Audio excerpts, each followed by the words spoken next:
After 6 months in office as president, George Bush at last decided it was time for a summit with Mikhail Gorbachev. I said, I want to meet Gorbachev, and I want to do it soon. I felt it was important, but we had different feelings inside our administration. Still some wariness about the reality of the change and what Gorbachev's heartbeat really was, what his pulse really was. The George Bush administration spent a long time deciding what their policy should be, whether to continue that of President Reagan when George Bush was vice president,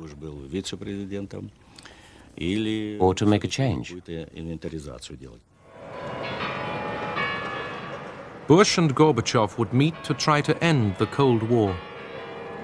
But for Gorbachev, beset by problems at home, the question was, would the Soviet Union itself survive?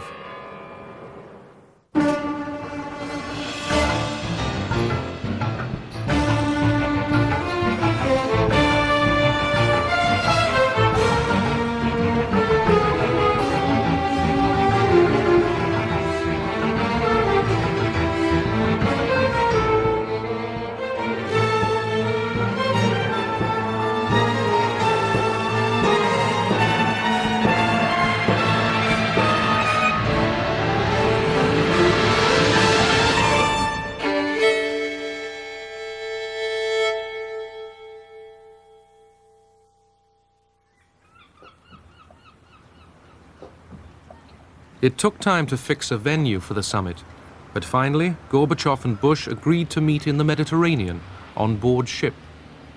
We finally hit upon Malta because it was a nice, peaceful harbor, a place that they never had bad weather, and nobody would get seasick. But they did get seasick. We had a weather satellite tracking station on board the ship, so we were able to keep track of weather across the Mediterranean around the world. And we saw a little storm developing toward Gibraltar, and it really stayed right over Malta. The world changed dramatically between President Bush's first overture to Gorbachev in, I believe, August, and December when we actually met. The wall had come down in Berlin. Poland was no longer a communist country. Hungary was no longer a communist country. Everything had changed. We surprised people by coming forward with an agenda. Here's what we're going to do with you. And before we even got through the first pleasantries, we unleashed this on him. They came well prepared. The discussion was interesting. We met one-to-one. Only our assistants were present. He laid out his vision and proposals, and I agreed. We had the same views. Our discussions moved on to a new level. Outside, the storm rose higher. The Americans left the Russian ship and couldn't get back. The talks didn't restart till the next day. President Bush said something about America's allies wanting the United States to stay in Europe. And Gorbachev said, we want the United States to stay in Europe too. The United States is a European power. And given the history, where we had always believed, and where all of us who had been taught about the Cold War, believed that it was the principal goal of Soviet power to get America out of Europe, this was an extraordinary statement, and it stuck with everybody. Malta was the place where, for the first time, we said we no longer considered each other enemies.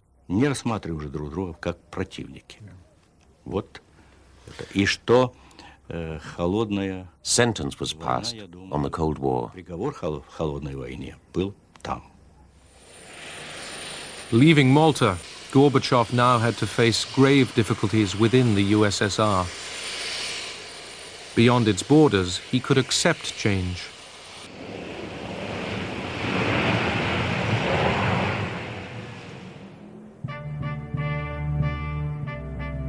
Prague, Czechoslovakia.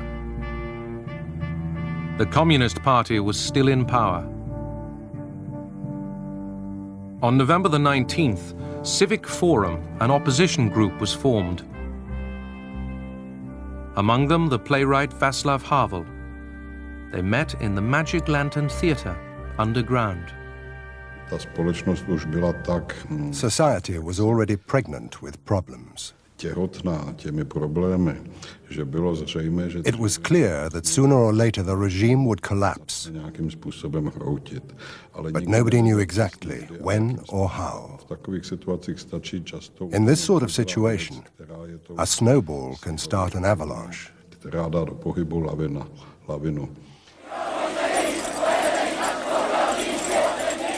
Protesters in Prague were persistent and good-humored. They jangled keys to make their point to the government. Your time is up. There was an atmosphere of non-violence, of tolerance. People of very different views under a common threat worked well together.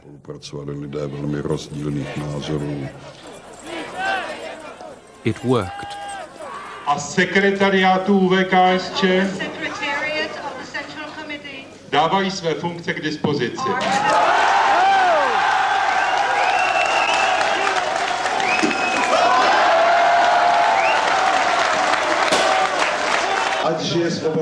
Present that day was Alexander Dubček, the communist leader deposed by Soviet tanks in the Prague spring of 1968.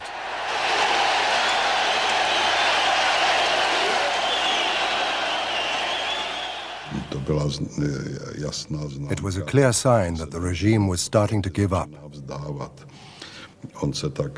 It didn't give up easily, but it was an important breakthrough.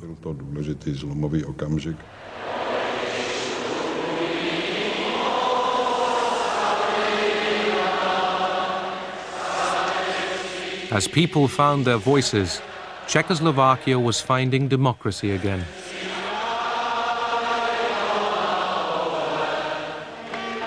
Before the year's end, Václav Havel was elected president. It came to be called the Velvet Revolution. No blood was spilt here.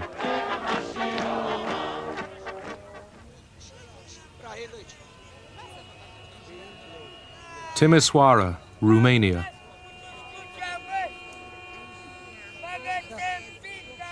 In mid-December, during riots against the communist regime of Nicolae Ceausescu, security forces shot dead 73 men and women. The tyrant Ceausescu was ruthless in suppressing opposition.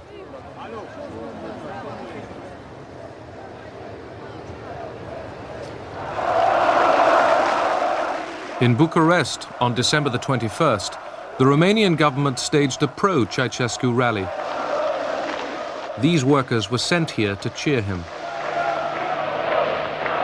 Doresc de asemenea să adresez mulțumiri inițiatorilor și organizatorilor acestei mari manifestări populare din București, considerând aceasta ca o... The crowd began to jeer. State television took the pictures off the air.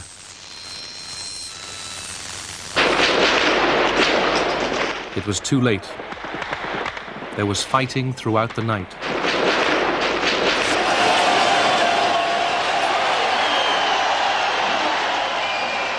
Next day, crowds stormed the Central Committee building and charged upstairs. Ceausescu and his wife escaped by helicopter. An aide held a gun to the pilot's head.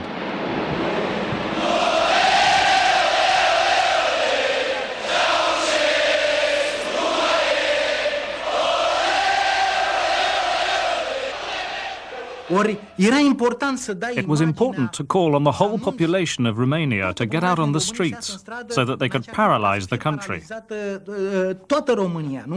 And that was what happened. It was important to say that Ceausescu had fled in his helicopter because people couldn't believe what was happening. That same day, Ceausescu was captured. He and his wife had got just 45 miles from Bucharest. In the muddle and confusion that followed, different factions fought it out in the streets.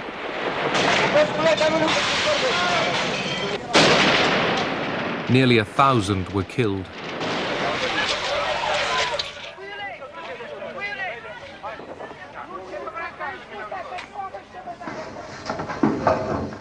The Ceausescus were tried by court-martial.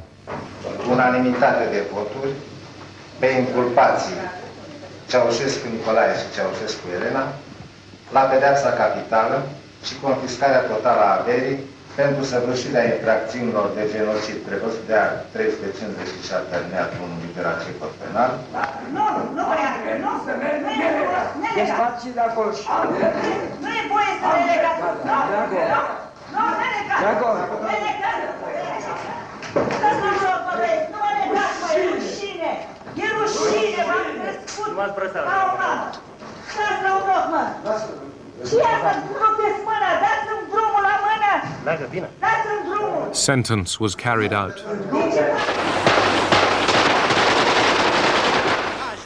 Television faked the actual execution, but the corpses were real enough. It reassured me to know Ceausescu was dead, even though we're humanists and I'm a poet. If he hadn't died, then we would have died. And that's the truth.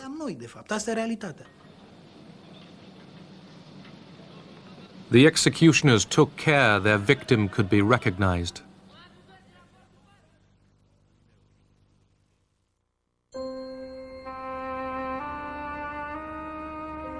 It was in the Soviet Union itself that Gorbachev faced insuperable problems.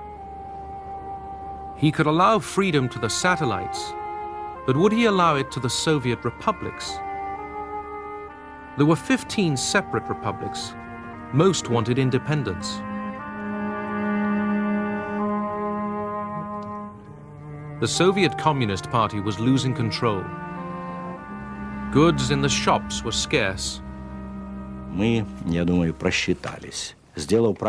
rightly chose freedom, democracy, glasnost and pluralism. But we got one thing wrong. People judge the state of the country by what they could or couldn't buy in the markets and shops.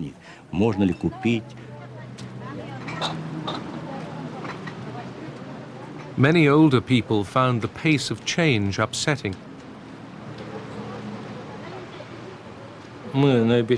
We promised that things would get better, but things were getting worse and worse. We should have allowed freedom of trade, but Gorbachev didn't dare. Making the transition to a market economy was hard, but they did allow the opening of Moscow's first McDonald's. The young wanted pop music, fashion, the chance to make money, the right to travel. Society moved on, and the party stayed where it was. People started running like rats from a sinking ship. Gorbachev gave Soviet citizens for the first time the freedom to demonstrate. Now demonstrations called for an end to the Communist Party's monopoly of power. But communist hardliners opposed reform. Despite them, Gorbachev, himself a communist, chose pluralism. The Communist Party, which had ruled since the October Revolution of 1917, would have to share power with others. It was a complete break with the practice of Lenin and Stalin. Of the 15 republics of the Soviet Union, the Russian Federation was the largest. Most were responding to Gorbachev's loosening control with demands for national freedom. In the Baltic states of Estonia, Latvia and Lithuania, annexed by Stalin in 1940, the demand was total independence.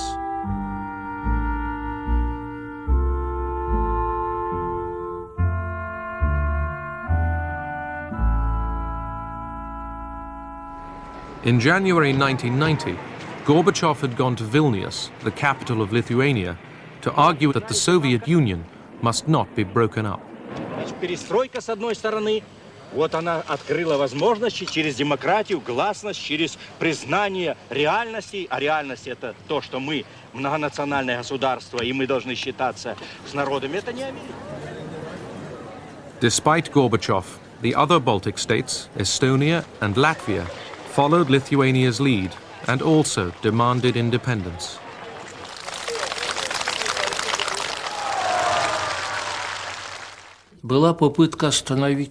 He was trying to dam a river that was in full flood. But the current was too strong. It broke the dam and flooded everything in its path. Boris Yeltsin had been Communist Party chief in Moscow. Popular, ambitious, he now used economic discontent to weaken Gorbachev and the Soviet Union. In May 1990, he was chosen parliamentary leader of the Russian Republic. Yeltsin is a very good man for Russian people. Gorbachev, Bush, goodbye, goodbye, goodbye, goodbye. На каком-то этапе People began to question Gorbachev's reforms. They started to listen to demagogues who promised that everything would be better tomorrow.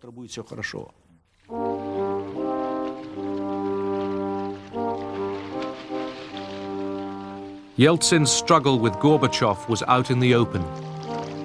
Russia, richest of the republics, would be Yeltsin's road to power. Gorbachev would never really acknowledge that the Soviet Union would break up.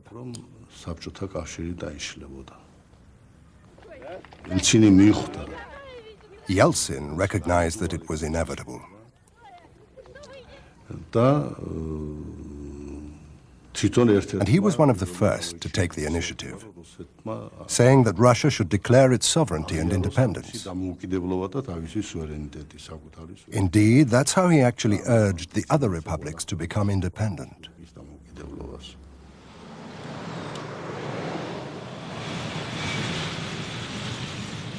On the international scene, Gorbachev was still the man the West could do business with. At their meetings, Gorbachev asked Bush for help in his economic difficulties.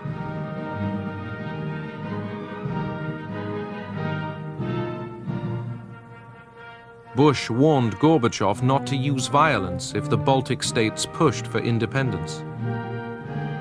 It looked like the Soviet Union was coming unstuck a little bit. At that point, I think we started to believe we were in a race to try to finish the business of ending the Cold War with Gorbachev still in power.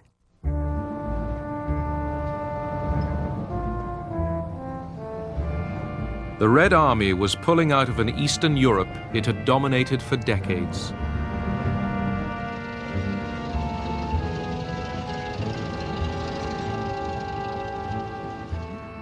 In Germany, the troops would leave a question mark behind them. Divided by the Cold War, Germany was moving towards unification. Would the Soviet Union really allow a united Germany to belong to the West's military alliance, NATO?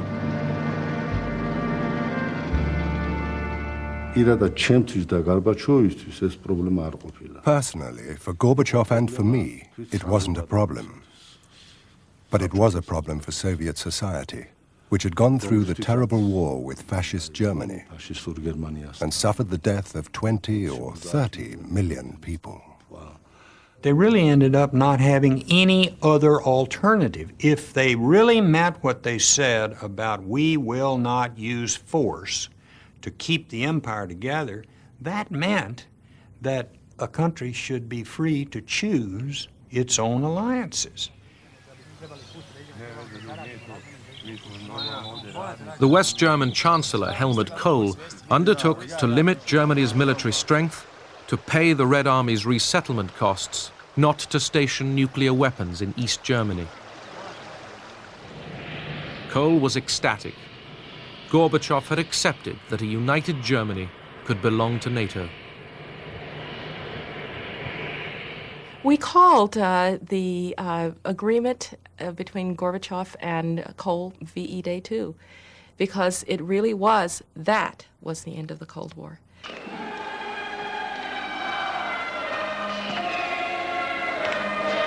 The divided Germany at the heart of the Cold War was reunited.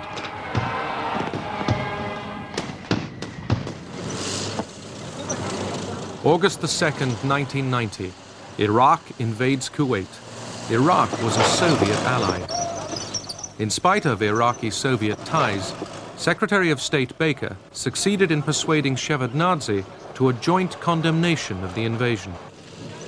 The minister has indicated that there was some difficulty on the part of the Soviet Union in coming to this agreement. Shevardnadze had consulted Gorbachev, but he knew their hardline enemies would use it against them.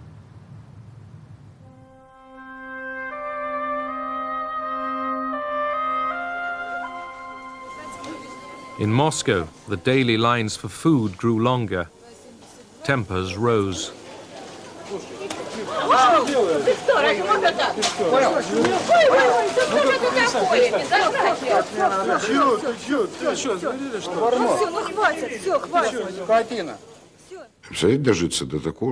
Can you imagine we'd live to see the day when we needed coupons to buy socks?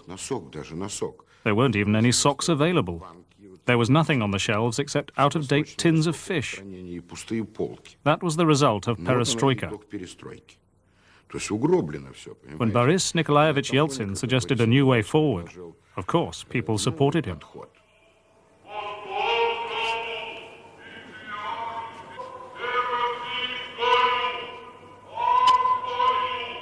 Russia,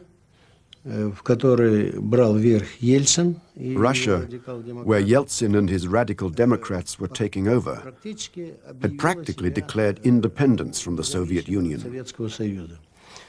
They adopted law after law that replaced the laws of the Soviet Union.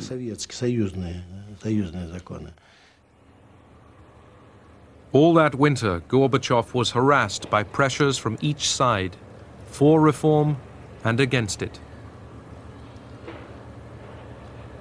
In December, Eduard Shevardnadze resigned. With Gorbachev sitting stony-faced, he warned of a hardline coup. Наступает диктатура, заявляюсь со всей ответственностью. Никто не знает, какая это будет диктатура и кто придет. Gorbachev had changed tack. He tightened security and brought hardliners into government. He appointed Gennady Yanayev his deputy. Yanayev declared, "I am a communist to the depths of my soul." Vilnius, Lithuania. On the 11th and 12th of January 1991, crack Soviet troops entered the capital to take back public buildings for the Soviet state.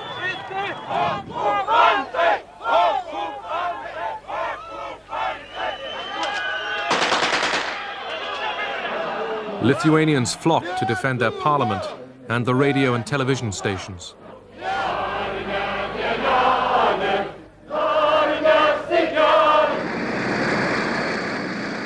In the early hours of January the 13th, Soviet tanks attacked. If Lithuania were allowed to break free, there would be nothing to stop the other republics doing the same.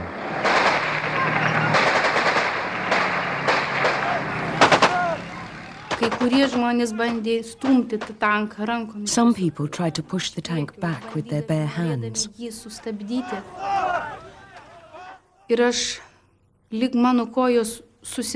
My legs got tangled. I stumbled and fell on my back. I felt the tank treads pressing on my legs.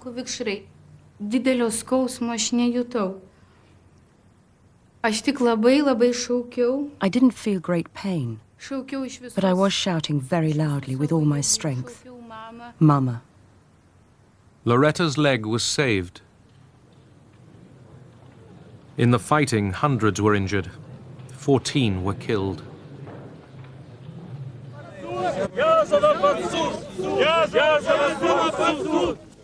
In Moscow, thousands marched to protest against the crackdown.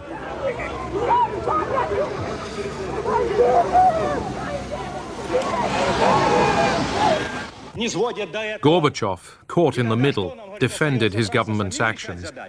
Мы же не можем допустить так. Ни центр, ни республики не можем стать на такую, чтобы не видеть это, что если ситуация такая возникает, там трудно предсказать, что может произойти. Army Day, 1991. The banners say, "Strong Army, Strong Union," and "No to capitalism in the Soviet Union." Back to the old ways.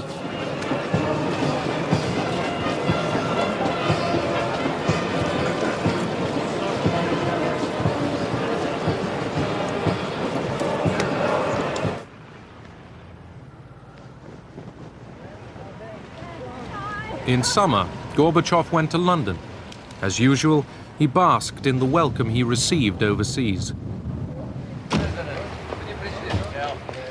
He had business to do.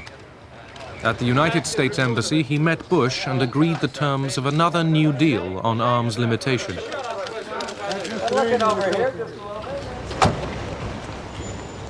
But for the Soviet economy, the urgent need was for financial aid.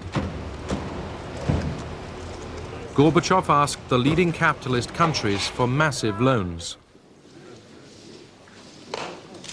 In seeking to end the Cold War, he was doing them all a favor. But in spite of the smiles and the handshakes, they turned him down flat.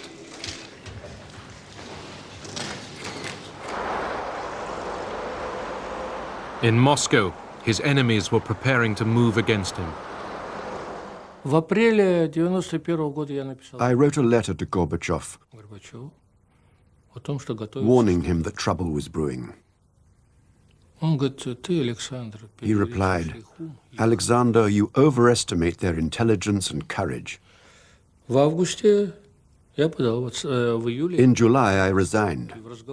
I said, "Something's cooking, I can sense it." He ignored me and went on holiday.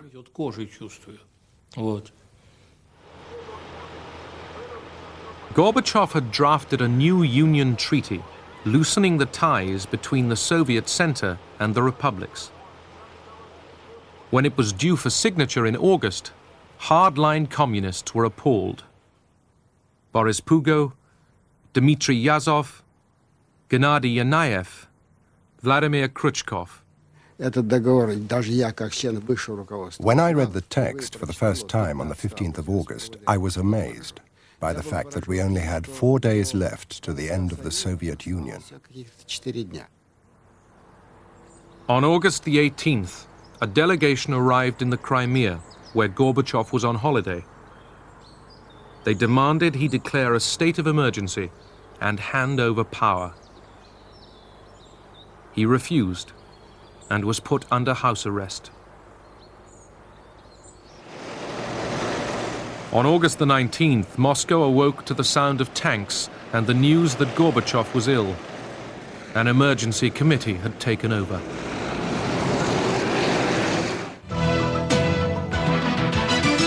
This is a CNN special report.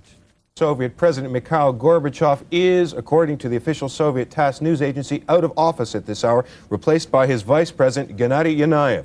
The White House, we are told, has now been informed. President Bush is apparently checking with officials on the situation. Well, let me make a few comments about these momentous and stunning events.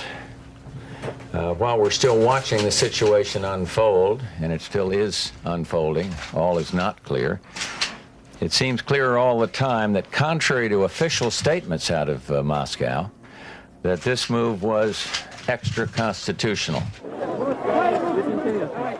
In Moscow, confused and concerned, people began to gather at the Russian Parliament building, the White House.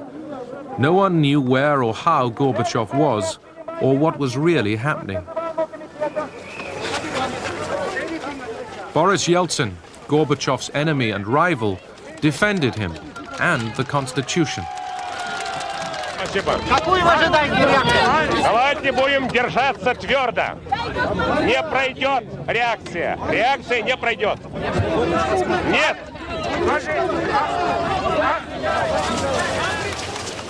Yeltsin entered the Parliament building and prepared to resist.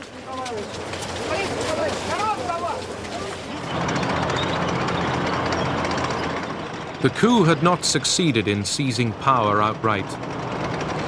Soldiers were refusing to obey the emergency committee. Some commanders turned their tanks around. Я очень рада, что солдаты наши нас поняли. Die Soldaten haben uns verstanden. Das ist so eine Freude für uns. Я надеюсь, что это был не только приказ их командира, но и их внутреннее желание. Anxious crowds grew throughout the day. On the evening of the 19th, nervously, the plotters held a televised press conference. Советский народ был информирован о создании комитета по чрезвычайному положению. Испуганные, с трясущимися. They were frightened. They had shaking hands. Ясно, что они не знают, что делать. It was clear they didn't know what to do. At the same time, I felt scared because, God forbid, they should really come to power. What would happen then? Что будет? Gorbachev was unable to contact the outside world. He recorded this statement to a home video camera. No one saw it.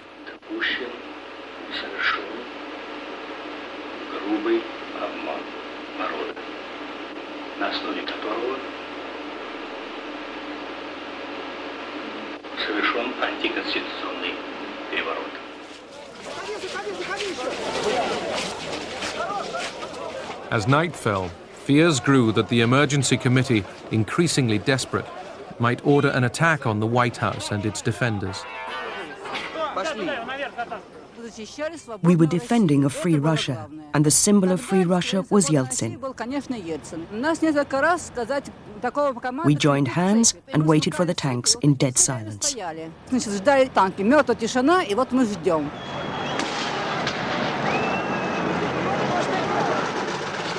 As the armored vehicles moved among them, 3 young men were killed.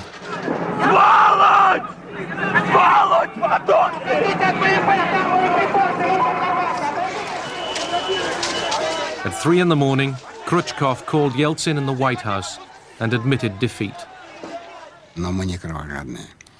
We were not bloodthirsty. We were not ready to pay any price to hold on to power.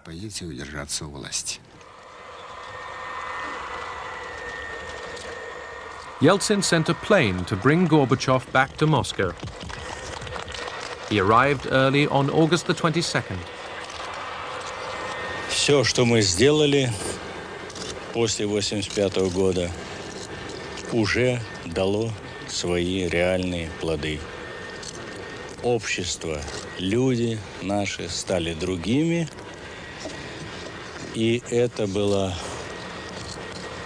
главным препятствием на пути этой авантюры, на которой встали группа лиц. Far more was changed than Gorbachev realized.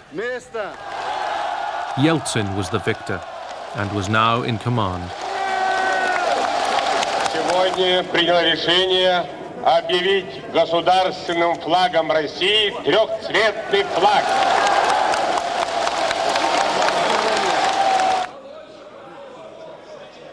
The next day in the Russian parliament, Yeltsin rammed home his victory. Вот Борис Николаевич мне сейчас, когда уже мы встретились, он дал краткое изложение заседания Кабинета министров, но я его еще не читал.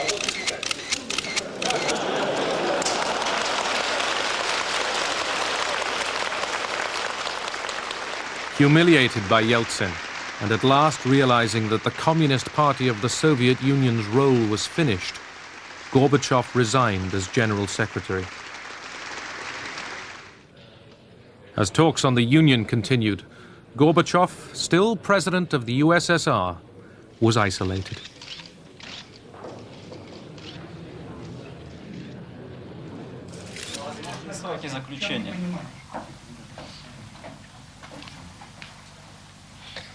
Главное, на что ушло, наверное, половина времени, каким быть союзом. At Minsk, on December the 8th, Russia, Belarus, and Ukraine, the three Slav states, acted to dissolve the Soviet Union and set up instead a commonwealth of independent states. The Soviet Union was finished, and so was Mikhail Gorbachev. They told George Bush before telling Gorbachev what they'd done. It's disgraceful to tell the President of the United States and not bother to inform the President of your own country. It's shameful. Absolutely contemptible. It's dirty.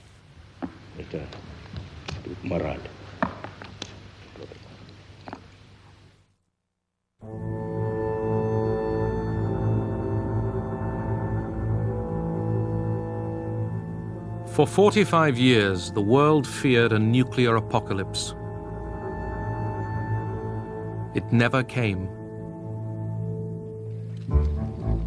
Statesmen on both sides who had the power to push the nuclear button in crisis after crisis put humanity's interest first. Nuclear deterrence kept the peace.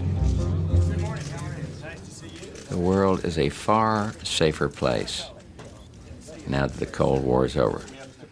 No leader of a small country is worrying and saying to his cabinet, one of these two crazy superpowers is going to get us caught up in a nuclear war. That is not going to happen. Those of us who experienced what I would call the fever of the Cold War, the permanent state of alarm about the prospect of a nuclear war, we breathe more easily now. We no longer have to carry this heavy burden.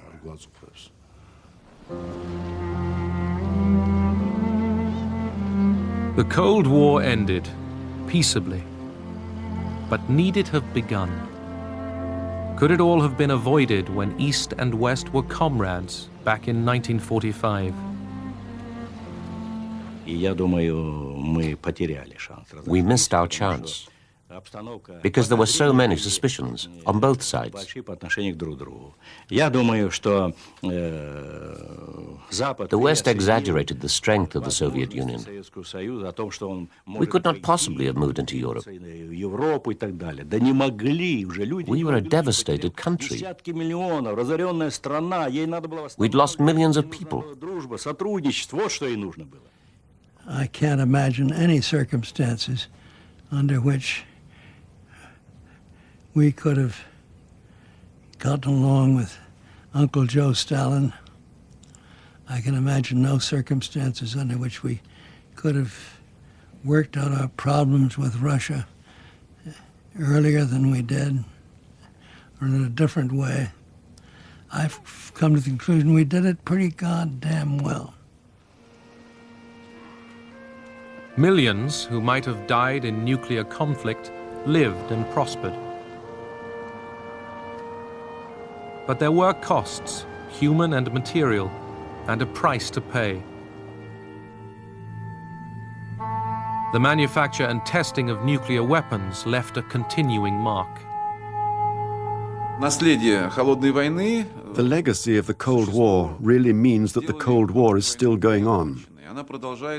It's going on because the air, water, and soil are polluted.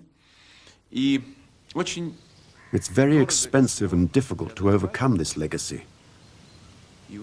It's really a delayed action time bomb.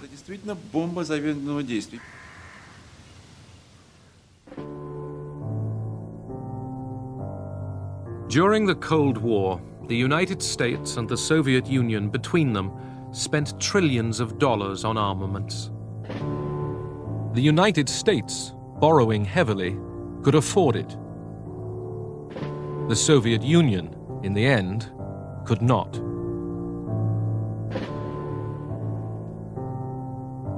Part of that vast cost was necessary to maintain the balance on which world peace depended. Some of it was wasted.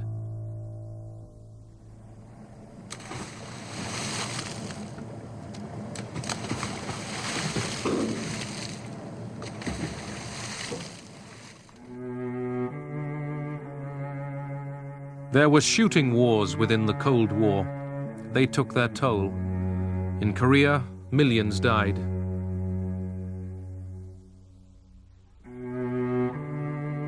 And millions in Vietnam, soldiers and civilians.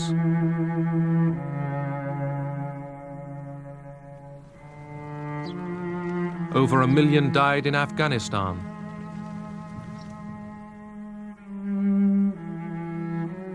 Hundreds of thousands died in Africa and in Central America. Some of these wars would have happened anyway. The Cold War made them more deadly.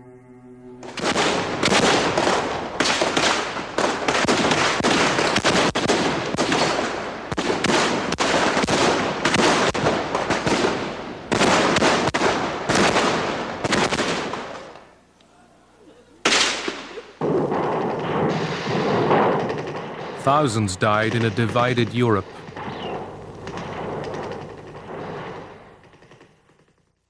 $200 at the Berlin Wall.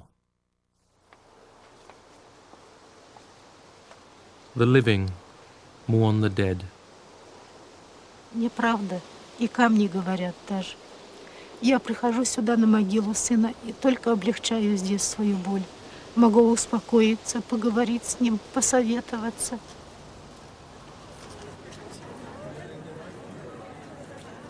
And look, he's right here, where my lips can reach him. He isn't up high where I can't reach him or down low where I can't bend anymore. He's right here in front of me.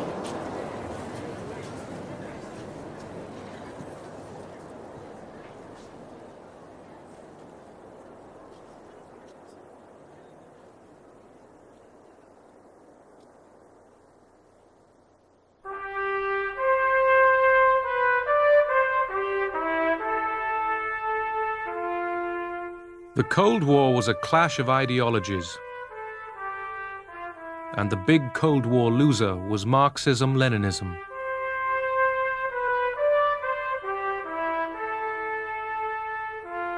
The communist dream of a better society that would outlast the West came to nothing. But not for Fidel Castro. Why believe that the ideals of socialism, which are so generous and appeal so much to solidarity and fraternity, will one day disappear? What would prevail? Selfishness? Individualism? Personal ambitions? That will not save the world. Of that I'm absolutely convinced.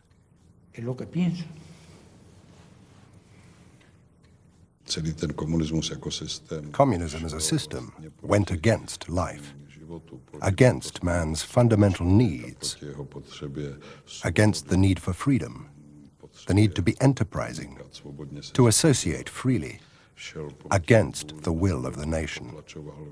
It suppressed national identity. Something that goes against life may last a long time, but sooner or later it will collapse.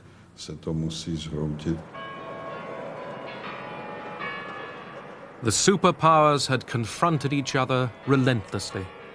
Now, under intolerable pressure, one side withdrew. Gorbachev had done as much as anyone to end the Cold War. He called Bush and told him this was his last day in office. There was a kind of sadness. The finality of it hit me pretty hard, and it was Christmas time, and holiday time. And I felt that a friend was hurt, and I wasn't happy about that. That night, the red flag of the Soviet Union was lowered for the last time.